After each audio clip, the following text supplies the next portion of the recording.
नमस्कार शेतकरी मित्रांनो, आज 26 एप्रिल. आजचे महाराष्ट्रातील तूर बाजारभाव. जालना बाजार समिती. तूर आहे लाल किमान 7,000, कमाल 7,969, सरासरी 7,550. तूर आहे पांढरी किमान 5,200, कमाल 7,891, सरासरी 7,650.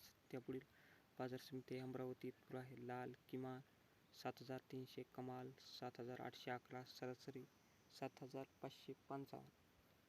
त्यापुढील बाजार समिती आहे अकोला. तूर आहे लाल किमान 7,300, कमाल 7,811, सरासरी 7,555. त्यापुढील बाजार समिती आहे छत्रपती संभाजीनगर. तूर आहे पांढरी किमान 6,000, कमाल 7,300, सरासरी 6,650. त्यापुढील बाजार समिती आहे लातूर. तूर आहे लाल किमान 7,480, कमाल 7,723, सरासरी 7,500.